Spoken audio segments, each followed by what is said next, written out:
I do think that praise validates. And yeah, it's nice to win. And those wins just kind of help to solidify what you think you're doing well. But pain educates. And every one of those losses was a reminder that, hey, I could do something different. I could do something better. And as long as I'm coachable, as long as our kids are coachable, and I'm looking for feedback and opportunities to grow myself and to grow them together as team members and leaders, we got a chance to be better and to continue to close the gap from where we were versus where we wanted to be. Hey, it's Nikki Llewellyn Gregory, and you're on Gut Plus Science. You're in for a fast-paced, storytelling, action item-rich leadership growth experience. I hope you make this podcast a habit. I consider it a leadership mentoring tool. Learning together makes us better together, and that is how we change the world around us. Let's get to it.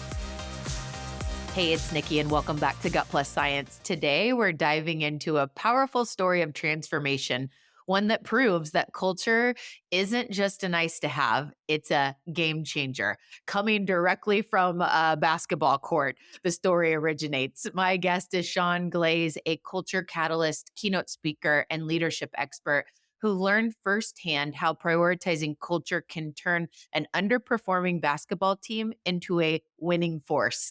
Sean's journey from coaching struggling teams to unlocking championship level performance holds lessons for all of us as leaders on how to build a thriving, high performing organization. And in this episode, he's going to take us through some aha moments that changed everything for him, shaped his future, challenges he's faced, and really the game changing plan that's led to these cultural shifts that he experienced and continues to bring that transformation to others that he works with. So, Sean, I'm so excited to have you here today. I'd love for you to give our listeners a little bit more about this background that I'm referencing that led to your focus in coaching and leadership today.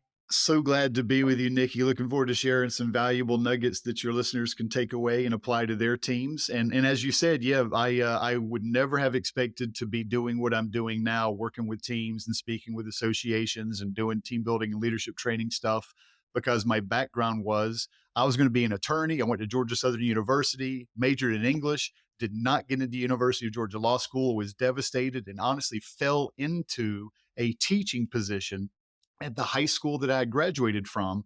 And it was that very first year as a high school English teacher and then taking on the role of a basketball coach, coaching ninth grade basketball, that I began the journey of working with teams and leading teams and realizing that, talent is absolutely essential. Everybody's in the talent acquisition business. Strategy is essential. Everybody's got a scheme, the X's and O's that they want to have, taken care of. But while those are essential, they're never sufficient. And it was learning the importance of culture through some early failures that led me to do what I'm doing now.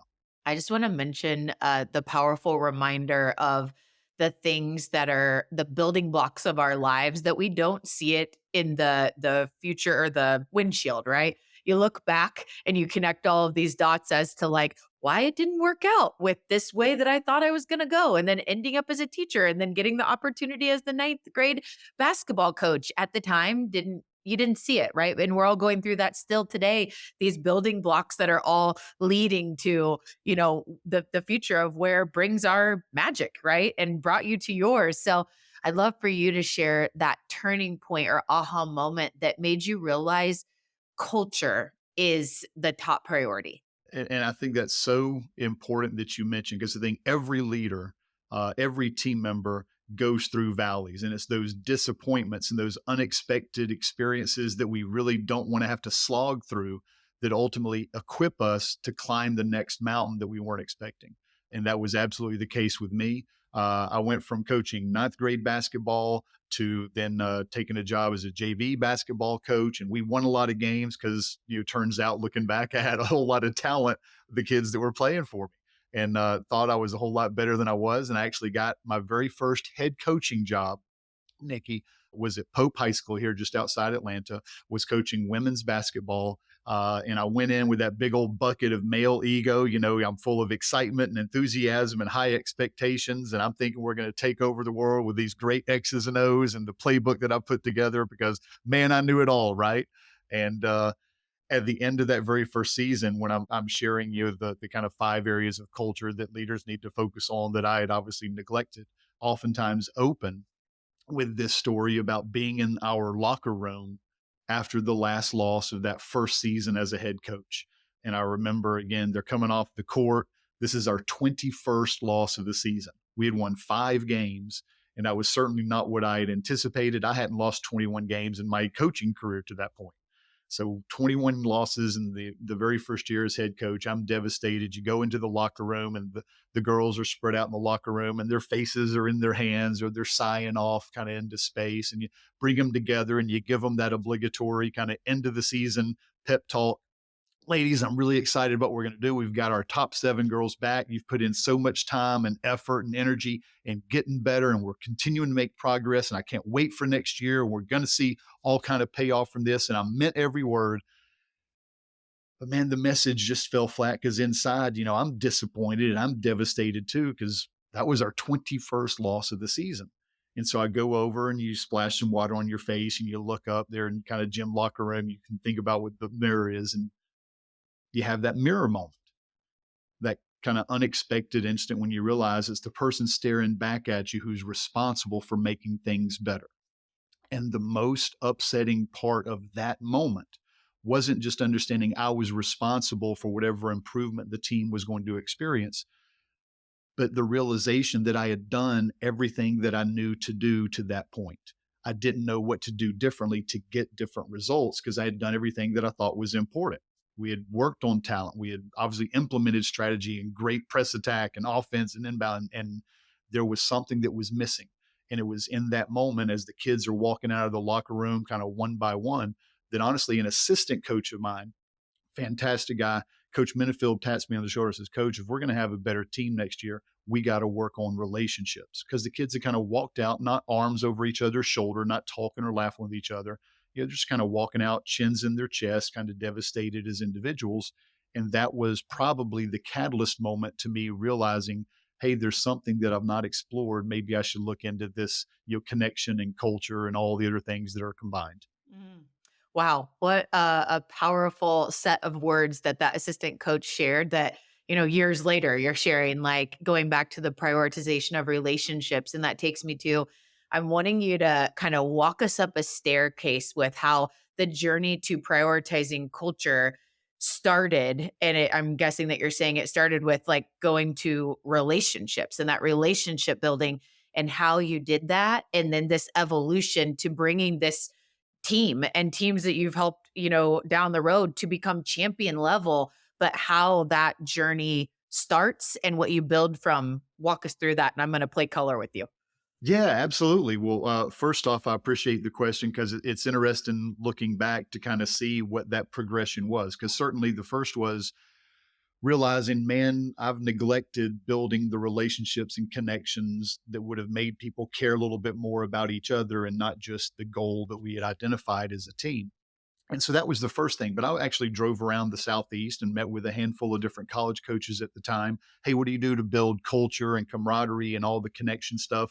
Not X's and O's, but what do you do to actually make sure that your locker room is better and you've got some of those relationships that I'd honestly neglected? And so we did spend a lot more time being intentional that second season with that team at Pope, focusing upon relationships, not just rebounding and spending more time together and doing volunteer stuff together and beginning to have team meals together and really engineering experiences where they had a chance to get to know and appreciate other people's stories and why the experience was important to them.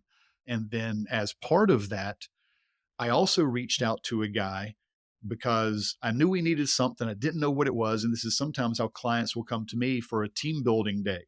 And again, a lot of times you hear team building, you roll your eyes and cross your arms, you wonder what the blank you're in for.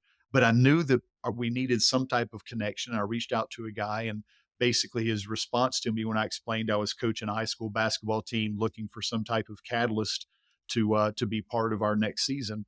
Like, well, Sean, you can't afford me and I don't work with kids, but I'd be happy to have you come and see me do some corporate stuff. And again, his personality was a little bit different than mine, and he did some things that I didn't think would be quite as relevant or impactful, but I was able to take away a number of really valuable things that we could implement to turn experiences into awareness and awareness into better behaviors. And behaviors obviously are kind of the definition of culture, right? Culture is just the behaviors that are allowed and repeated in any organization. Your family has a culture because there are behaviors that are repeated. Our basketball team had a culture because there were behaviors that were allowed and repeated, both by me and the coaching staff and by them as players and teammates in the locker room when the leaders weren't there, when they were leading themselves. And so focusing first on relationships was absolutely vital, but then beginning to get an appreciation for some of the other things that influence those behaviors, not just goals, but the relationships, and then ultimately kind of adding the other things that kind of became that first book that now I share, which are the kind of 5 areas of culture that we can certainly talk about, which include not just those relationships, that we can talk about some of the activities that leaders can implement, but then how do you establish expectations and clarify values? How do you have accountability conversations that actually call people up instead of getting them to be resentful? And then how do you hopefully recognize and acknowledge progress along the way so that people stay motivated through some of those adversities? Mm. So much to unpack there. And I really want to Right. get to these 5 areas of culture and break those down if you're game for that. If we go back to, you had shared, I remember when I walked out as the coach thinking I knew it all, had the plan, here's what we're going to do, right? And then you had the mirror moment and you're like, oh, okay. Starting to get this awareness of, and then the assistant coach that said, hey, we need to get really deep here on the relationship building side. And you're like, those are magical words. What was I'm going to imagine that there was like a vulnerable conversation that you came to the team with that you teed up. This is going to be different. We're going to be prioritizing relationships. Like you allowed them to see into the fact that you had the mirror moment. What was that like? Well, I think that as a leader or a teammate, the first part of any change initiative is acknowledging, hey, I've not been what I needed to be. And I apologize for having neglected these things that looking back, I realized had a pretty significant impact upon how we worked together and how we played together and how we depended upon each other. And I want to make sure that I'm better. And we're going to be building some things into our preseason calendar. We're going to be building some things into our practice weeks in order to make sure that we are intentional about investing time in something that I think is going to be really meaningful. And the amazing thing, Nikki, was you didn't know what the outcome was going to be. But going into the exact same locker room 1 year later with the exact same top 7 kids, we actually had a very, very different second season at Pope. We went 5-21 the first year with the exact, kind of top athletes. We had pretty much the exact same team that returned. And while the team was the same in terms of people, the team was completely different in terms of performance because they came off that same court the second season in the region playoffs, having won our 19th game, going to the state tournament for the first time in years. And they're laughing and jumping and high fiving and screaming because, again, we had changed not necessarily what we were doing, but how our people did it. And I think that's obviously the impact of the culture that we had focused on. That's so good. And I think just something really important to acknowledge is the communication, particularly the vulnerable communication that we bring to the table when we are making a shift towards this better culture, these better cultural efforts, right? Sometimes, I'll give a real simple example. A CEO goes to a conference, here's this incredible speaker and this program, and is like, that's what we're going to do, comes back and it goes from here's what we're doing to we're implementing this, but why are we going here? And meeting people where they are. So I love that we highlighted that for you to be able to share and to set the stage for now we're going to start building relationships and prioritizing culture. And here's why, right? So that everybody could be around that why together before stepping into how we're going to do it. And I'm going to let you from there share with us more about these 5 areas of culture. And I'd also love you to touch on any resistance along the way, because I bet it wasn't a beautiful transformation. Like, oh yeah, everything just went great, and everybody was like, I'm on board. What was the resistance You like? know what was interesting? It was, for the things that we implemented specifically around a lot of the relationship stuff and building more of a cohesive team in terms of connections and trust and familiarity with each other. There wasn't a whole lot of pushback. I think that they had wanted that, and that was something that I had completely kind of put in blinders. Let's make sure we're getting better. Let's make sure we're working on the play. Let's get more shots up, et cetera. And it was those relationships and them caring more about each other and understanding me as a leader, understanding that all accountability, I think, is driven by empathy, caring about how what you do affects the people that you hopefully care about and understand the impact you're having. And so that wasn't a whole lot of pushback. What they did was they began to appreciate, because again, and you know this as a leader or as a teammate, you can be frustrated or disappointed or upset with somebody and the behavior that you observe, and you tell yourself a story, and we make assumptions and we label some of those people until you hear the story. When you get curious and compassionate, once you hear somebody's story, it's far easier to understand. It doesn't always excuse some, a missed deadline or something, but it certainly helps you to understand and to empathize with and to hopefully go alongside and support and encourage, because we all have those moments that we're not as proud. We've all been whining teammates instead of winning teammates at some point in our past, right? And so yeah, that was something that didn't surprise me in terms of the impact I had. One of the things that I think did surprise me was coming out of that experience at Pope. We have a very good second season, go to the state tournament, and going into the off season, I'm contacted and there is another program that has a coaching opening that's a little bit closer to my home. It's an opportunity to coach guys. It's a little bit different region. And this is a program at Woodstock that had won, I think, 3 games the 2 years before I took over. So not a whole lot of wins in the program. But again, everybody loves the challenge. It's a new mountain to climb.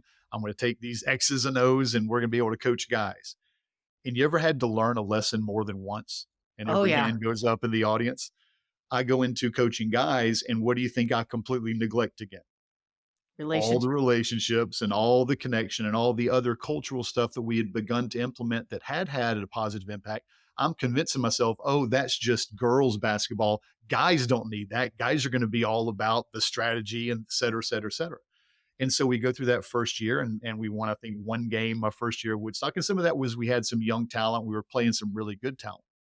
But going into that off season, the exact same kind of conversation, honestly, with the exact same assistant coach that had traveled with me to the new school because we had a great relationship. And that kind of reminder of, hey, what might be helpful, Sean, is the same thing that helped to turn us around and get completely different performance from the exact same talent. And yeah, our players improved and got a little bit better, and we're a little bit older and a little bit more skilled and a little more confident. But I think that the thing that really was the catalyst for that second program to turn around and eventually win the most games in the history of the school to the point before I had left there was absolutely the focus that we had on the relationships and clarifying goals and setting values and expectations and having those team standards and getting comfortable with those accountability conversations and the one-on-one stuff, and then making sure that we began to kind of set, hear the team goals and making sure you're rewarding what you want to see repeated, and all the things that go into, again, those 5 areas that we can certainly talk about. That was something that I had to learn again. And I think that the best leaders, we convince ourselves, oh, this has got to be the priority. This is the thing that's going to really kind of make the difference. And we sometimes forget to do the thing that is pretty clear and obvious looking back as a tremendous impact on team performance. And it's also reiterating the power of failure as a teacher. And sometimes a failure isn't just once, it's maybe 2 times or 3 times. We're learning little pieces that we put together out of these repeated failures that are kind of the same thing, but it helps us to create the future secret sauce, if you will, because we failed through it. It's like if you haven't done it, like you go to school, you read a textbook, you go through, but it's like if you're not practical application, which so much of practical application is just getting in there and doing it. Otherwise, it's really not going to stick. So, thank you for modeling the power of learning through our own experiences and failure as a wonderful teacher, which has brought the 5 areas of culture that's like a core to your business today and what you apply to the companies you help. Can you tell us more about these 5 areas? Yeah, well, first, again, each one of these 5 areas were all discovered as a result of my own failure and everything that I do now. Again, I was a teacher for 28 years. I'm still a teacher when I'm on stage or working with organizations and trainings. It's just a different audience and a little bit of different curriculum. But that idea of wanting to help people to hopefully not step in the same potholes that I stumbled over, that's what drives us, right? That's the reason that you at People Forward are helping leaders to realize the importance of the things that hopefully I'm being able to share a couple of insightful takeaways on. And I do think that praise validates, And yeah, it's nice to win, and those wins just kind of help to solidify what you think you're doing well. But pain educates, and every one of those losses was a reminder that, hey, I could do something different, I could do something better. And as long as I'm coachable, as long as our kids are coachable, and I'm looking for feedback and opportunities to grow myself and to grow them together as team members and leaders, we got a chance to be better and to continue to close the gap from where we were versus where we wanted to be. And that really is what led to the rapid teamwork book, and those kind of 5 areas of culture that now I talk about with organizations and associations. And it's a really cheesy acronym, Nikki. It's great cultures are built on 5 things. And the first is, you'll spell it out together. The first is goals. Everybody's got to have that mission statement, that meaningful mission, that purpose of this is why we're here. And just as importantly, I think part of clarifying goals with your team also comes down to, how does every member of the team connect the dots between what they're doing and what is that mission. I think, again, everybody's with the Gallup organization, and 25% of workplace is engaged, which means 75% worldwide or globally is disengaged in some capacity. And I think that engagement is how much people care about the results they're contributing to. And we all want scoreboard people, not scorebook people. We want them to be concerned about how is the team doing, not just how I'm doing. But it's our job as leaders, I think, to make sure that once we've identified not just our mission, but here are the goals for this quarter, or here whatever that, how do you connect each individual on your team so that they feel some ownership and impact from what they're doing, to, in a larger sense, how you're having an impact on your coworkers, on our clients, or on the outcome that hopefully they're going to care about and feel some sense of ownership with. So goals is the first. Love that. Thank you so much. And I'm going to steal this saying that you shared right as you were teeing up goals: praise validates and pain educates. I'm like, that is solid. And yes, the goals, it goes back to similar to your shift in this realization, this aha moment, and coming to your team with why we're making the change. Like the goals, like this is like the core of the what we're all working on, bringing us and centering us, and each person feeling a part and feeling ownership, like you said. I love it. So goals number one. What's the next one? So that's the why we're here. And everybody needs to know why they're showing up each day. What is that purpose? Why are we excited to be a part of something larger and more significant than ourselves? The second thing is relationships. And I was really good as a leader at goals, and I was pretty good with setting expectations and standards, and this is how we're going to do things. I missed the relationship piece early on, completely neglected that whole idea of connection and relationship and trust, and making sure they knew that I cared about them. I cared about them, obviously. I wanted them to do well. I wanted them to have a great experience, and I wanted them to succeed. I wanted them, to have a fantastic season, but I didn't do a great job of communicating that and making sure that they understood those things, because of the behaviors that I was exhibiting as a coach were probably far more about consequences than they were about connection a lot of times. And I think that idea of how are you building trust, and not, I think that as leaders, those one-on-one conversations we're having, whether it's weekly or bi-weekly, using team meetings as a connection opportunity to make sure that everybody has a chance to learn about other members, even if it's just a brief snippet. That meetings are for contribution and connection, instead of just that kind of cascading waterfall of information that could have been an email. And so, what are you doing to intentionally engineer experiences for people to build relationships? And we did a lot as a team. Certainly, meals together, volunteer work together. We would actually partner up and have different kind of shooting partners every single week to make sure we were pairing people together that wouldn't have normally been as comfortable, so they do have a chance to work and kind of depend on each other for some of the drills that we were going through. We did personality styles assessment with our athletes. That's something I know a lot of leaders lean on and really benefit from, understanding more about themselves and more about their people and how they process and what their tendencies and strengths are. So many things that leaders can do to build relationships. And that's a lot of times where I'm brought in for team building events, is whether it's a half day or a full day, to have a team have a chance, if they're hybrid or remote, to come together and to appreciate the individuals that they're depending on and serving in a digital sense most of the time. It's fantastic. The takeaway that I'm hearing in the relationships is it's so much more than the intention. Like we have an intention to be, or a proclamation to be prioritizing relationships, but it's really the actions that we show up with behind that. The one-on-one meetings, the intentional design of meetings as an entire team that add value for all to contribute and to connect. You had mentioned earlier the practicing of curiosity through asking deeper questions. You had mentioned empathy and compassion for others' life experiences and getting into that with them to understand what's going on beyond just the field that they're playing on, right? So love that. Thank you so much for sharing. And I think specifically for leaders, the idea, we were intentional when I realized, hey, here's the gap in my leadership. We were intentional about building that into our practice plan, building that into our calendar each month is what are those connection opportunities?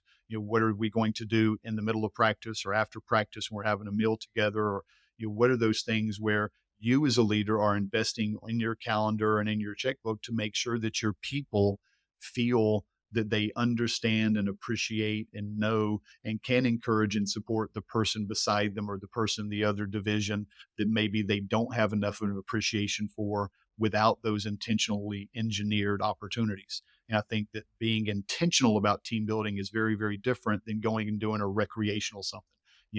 An escape room or bowling might be nice, but you're not going to really build deeper relationships and have a whole lot of, really specific impact on team performance and team relationships and trust. But if you're really intentional about engineering and doing something that is a specific opportunity for people to build some of that awareness, I think that has such a different impact on the team moving forward. And then again, after you've got goals and relationships, the next thing, and every leader has heard the importance of values. And I think the values are unbelievably important, but not just insofar as you've got a list of 4 things on your website or on your wall on a poster, but have you taken the time to make sure, and we used to use index cards for a lot of those kind of team leadership and team building activities we would do with our players. Uh, Write a value on the front of the index card and on the back of the index card. What is a specific example that somebody could exhibit that would demonstrate this value on the court and then off the court? And you think about leaders, if we say responsiveness is a value, what does that look like with a coworker? What does that look like with a client? How can we absolutely specify what the value looks like as a specific behavior so that people understand what it means? Because when you say integrity and when I think integrity, we may have 2 very different views of what that might look like as a team member. And the more we can give people examples of what success is and what we want to emulate, the more likely they are to do those things when they're interacting with each other. Mm-mm. I'm such a big one on lived values, like values lived out. We created as a team, maybe almost 3 years ago, a culture code. And so beyond our core values that we revisit regularly, sharpen up, we've made a change here and there, is the behaviors of how we live them out. So we ask for help. We serve the greater good. We embrace failure as a teacher. Those are examples. And then, regularly on team meetings, we're celebrating, showcasing how we do that, as it's not just let's look at it once a year. It's every team meeting we're highlighting those. So I'm a huge one on values lived out. Yeah, and I think that that's part of the expectation. You set the expectation for yourself, not just to clarify values, but what are our team standards going to be? What are we going to agree to do and make a commitment to do as a team? Here's how we're going to communicate. This is when we're going to be available. This is when we're going to have synchronous conversations or asynchronous contributions. And we're going to make sure that in these team meetings, as you said, we're not just going to make an opportunity for connection and contribution, but I want to make sure that every team meeting is an opportunity. And I think it's great that you mentioned the idea of we're going to celebrate what's an example of when someone on our team lived out that value so that we can applaud that and make sure that everyone understands the impact that had on our team's performance or results. Yes. Love it. Here's the issue. You can set goals and you can build relationships and you can establish clear expectations. And it's never a question of if, it's always a question of when somebody's going to go a little bit off road and not necessarily do what others expected, or maybe do something that nobody expected. And you need to have that accountability conversation. How do we need to make adjustments as a team? How are we going to have some of those conversations? And what's interesting, I think, is especially maybe with some of the the Gen Z or millennials. I think that more and more you see team members and leaders who are less comfortable having feedback or kind of accountability conversations to make sure that we're calling people up to those standards that we established. And yet may be uncomfortable at first, but if people understand that I care about you and I care about these goals, and because of those things, I want to make sure that together we're meeting this standard because we don't want to let our team members, we don't want to let our clients or our customers down. And so that idea of sharing with teams what I call the point model. What are those things that you can do to help point at a problem, not at the person, because the person is not the problem. The behavior can actually change if the person is educated and has an understanding of how what they did had an impact on something that maybe they didn't necessarily understand at that point. And again, that goes back to the idea of accountability and empathy kind of being wrapped up and married together. Oh, Um, yeah. Can you give a quick example of, you said it's the points model? Yeah, and they can find this on my website. I've got a blog, and it's one of the things that I'll sometimes do in a training is to give people a chance to role play through. Because again, you do well what you do often, and practice because you obviously improve our comfort level. But a point conversation is going to be the first thing you want to do is you want to make sure that you clarify your purpose and ask permission. Hey, I know that so and so is or such and such is important to you. Do you mind me sharing something I think could be really helpful for blank? And I think framing any of those conversations to make sure that people understand is with the intention to help you achieve this goal because I know it's important to you. The next is how do you share an observation? How do you be very objective and not emotional in sharing, here's what I observed, or this is what happened. And next is the I, here, this is the impact that it had on our team. I noticed that you didn't get in the numbers report until Thursday and Susan did them on Tuesday, or I noticed that you said blank in the meeting and that may have made some people uncomfortable because of blank. But that idea of what is the observed behavior and then what is the impact that it had on the team or the coworkers or the clients. And then the next thing I think is the most important part of that conversation you're having, whether it's with a player coach or a team member and a leader, is you negotiate the next steps. If I define, here's what I'm going to actually attach as a consequence to you, this is what you have to do because blank. That sometimes feels a whole lot more like a punishment than it is an opportunity to improve. And I think if we give people a chance to first understand, here's the impact, and I know that you care about X, Y, and Z. You probably didn't intend to so and so, just wanted to make sure that you're aware. What do you think we can do moving forward? What do you think you might be able to kind of come up with an idea to ensure that that doesn't happen again, or that we do blank differently in the future? And what I found was most of the time, what I had in mind was far less severe and significant than what they come to you as, well, maybe I should do, or I think that I can, and that idea of negotiating what are those next steps going to be, then opens the door for you to track progress because that accountability conversation is never the end of the behavior. Hey, let's touch base in 2 weeks and see what you're thinking and what you're feeling. And if there's anything else that I can provide for you as support or a resource to make sure that you continue being the leader, team member, whatever that I know that you mean to be. And I think that idea of giving them that format as a team member, as a leader, to have those conversations and make sure that it's calling people up instead of, making them feel again resentful or attacked. Listen, I care about you. I care about what we're here to do together. I just want to make sure that we don't let this sabotage those things that are important. Here's something I noticed, et cetera. Yeah. I know we're going to link out to a number of your resources, and I just want to share the importance of finding models that work. When you find a framework that works for accountability or feedback conversations, help the whole team use that, make it a cultural norm. It's just, it helps to make those tougher things so much easier, and all of us deal with them in a similar method, right? Having that framework. So I know you're about to share with us a number of those. We'll link them in the show notes. Before we head over to our lightning round, I want to get number five. Number five on the areas of culture.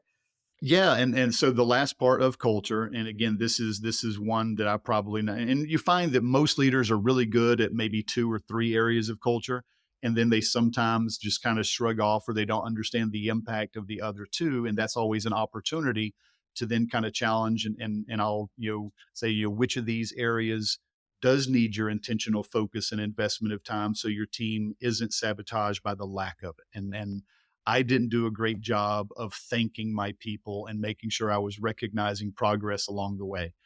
As a young coach, and this is, it sounds terrible when I say it and when I hear myself say it, Nikki, but I felt like, you know what? I'll tell them how good they did when we get to the banquet. and, and how miserable would it have been to have played for me as a young coach? Because I was always pushing and pushing, and I was always frustrated and happy because there was always that gap that we had to close. And you realize at some point that you kind of beat people down and and they're not going to fly if you keep clipping their wings, right? And so that idea of what can I do to make sure that we establish throughout the season, throughout your quarters, throughout your year, whatever that might be for you and your team, to make sure that we are celebrating. At the end of every practice, do we give people a chance to make sure that they're acknowledging what somebody did that was an exceptional effort? At the end of every game, are we making sure that we identify those things that we said were important metrics and who actually reached those so we can, again, not just reward those with celebration, but hopefully get people to repeat what we have actually rewarded? And I think that that idea of establishing metrics, understanding what is success for you and your team, defining what those important things are. And that goes back to the values. Those are so powerful to celebrate because it gives people a framework of this is what's important to us. And if togetherness or competitiveness or integrity or improvement, what does that look like? I think that rewarding those values when you see them lived out is a powerful way to make sure you see more of it. Absolutely. Love that. And on that note of thank yous and gratitude, a leader making that a system and a habit to thank the people on their team very regularly, not waiting till the banquet. And I can totally relate to that because I feel like we're the same like disc profile. I'm picking up on some things with you where I'm like my natural self, right? And then just like the things I had to learn over time. But that making thank yous repetitive and a system. I have a leader that I admire every day, and I've known him for years. And this is something that I've always admired, and I check in on. And I've gotten these cards from him. He writes 5 handwritten cards every morning that relate to a story of something that this person did. They're very specific. It's not just generic, and those go out in the mail to the homes of the people. He gets a home address so that the family or whoever lives with them gets to see that. And I am like, man, you just think 5 working days a week, how many days in a work year, and how much impact is there? It's just absolutely incredible. And then the ripple effect of a family being able to celebrate, that leader was showcasing someone they love, right, in the card. But I love all of And this. how many of those cards are tucked away somewhere special and looked at time and time again? Yes. Because again, making a comment in passing is nice, but to have something that is tangible and to know that somebody took a little bit extra time to make sure that you understood the value of that behavior and how much impact it had because they've taken the time to write that specific note and make it something tangible. That is fantastic. And yeah, I would imagine there are a number of people that absolutely admire that person for the exact same behavior. Yeah. Well, this has been so awesome. I love hearing your background and the curvy road that got you to where you are today with so much energy and passion for transforming workplaces and organizations and teams through culture. So it's so fun learning from you. We're going to link out to those resources that will be in the show notes. Thank you for sharing those with us, Sean. And now let's go into this lightning round. This is just really fast popcorn kind of answers here. My first question that I ask all of our guests and have for over 7 years: if you had to pick one book that changed your life, your favorite book ever, what is that one book? I have probably read hundreds and hundreds of business and leadership, books, and so I would feel bad to say just one of those. I do think back though, and being a literature teacher and fall in love with literature early on. Kurt Vonnegut is somebody that I love. So Cat's Cradle, I've got an original copy of Cat's Cradle by Kurt Vonnegut, and that's one that I think about as maybe an early catalyst for my love of reading and literature. Oh, awesome. Thank you for sharing that with us. So, Sean, how about a bucket list item that you checked off, but you don't ever plan to do a do over? My wife and I spent 8 weeks, I think, planning and training for a marathon. So we ran the Seven Bridges Marathon in Chattanooga, and it was a fantastic experience. One that she did far far better than I did, but I did cross the finish line, and that is not something I plan to do again. Well, congratulations on accomplishing that, but I totally feel you. I don't think I'd be trying to do it again. How about a last minute day off? You get this unexpected day off, but you only get this one day, so you got to figure out pretty quickly, what am I going to do? How do you spend this one day off, unlimited resources budget to do this day of pouring into Sean? Yeah, I love the idea of unlimited resources, but no, I'm pretty simple, honestly, and just my wife is a nurse, and I'm sometimes traveling. So when we do have time together, and whether it's here around Georgia or in the southeast, or when we have a chance to travel together, we'll normally try and find somewhere to go and hike for a day. And so getting together to go to a North Georgia, Carolina, to have some beautiful waterfall hikes, that would probably be a nice day together, and then just kind of have a nice lunch or a nice dinner afterwards. I'm with you. I think if my unexpected day off would be in nature, not exactly sure what, but just that, the power of nature, it's magical. And since you said hiking, I'm just curious, a favorite hiking spot in your journey of life? One of the best trips we had, and again, we did Havasu Falls, which was amazing, but we actually were able to hike the Narrows at Zion National Park, and Oh, that is just a beautiful, beautiful day there in the gorge with the water, and just such gorgeous landscapes and surroundings. oh wow. I've only seen pictures, but they were gorgeous. And Sean, before we go, can you let our listeners know the best way to connect with you directly if they want to follow up with questions or to connect? Thank you. Absolutely. I would love to be a resource and help you or your team be that much higher performing, to enjoy a little bit better collaboration and trust and accountability as an organization. You can find me on my website, which is Great Results Team Building. You can find me on LinkedIn, obviously, at Sean Glaze. And as you mentioned, Nikki, one of the things that I would love to make available to each of the listeners, they can get completely free access to over 50 or 60 different downloads and resources, including the audio version of some of my books and a whole lot of handouts and activities they can implement with their team if they go to toolboxstuff.com, which is also one of the things they will find at Great Results Team Building as an opportunity to get access to my toolbox of kind of leadership goodies.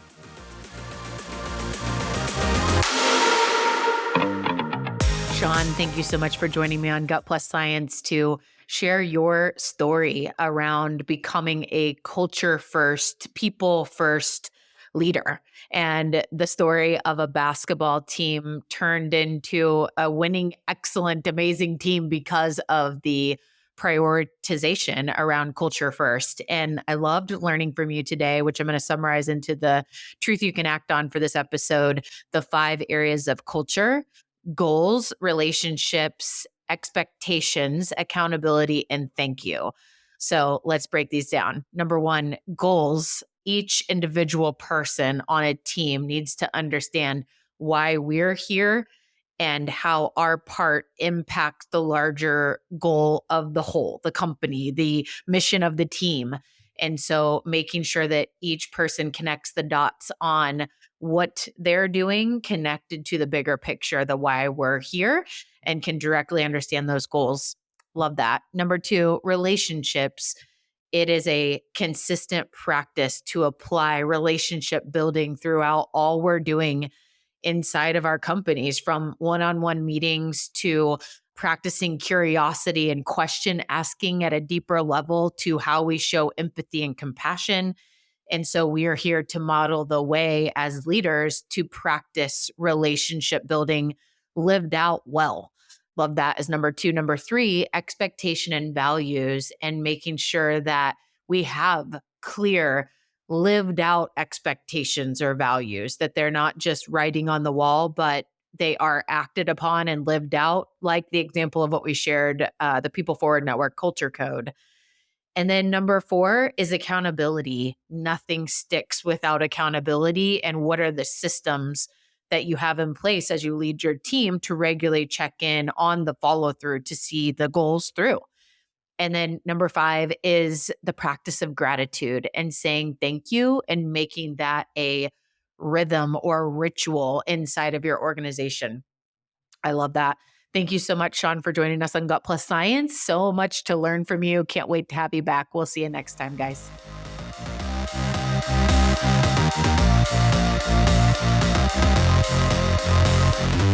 We just left the world a little bit better. Now, go do something with it.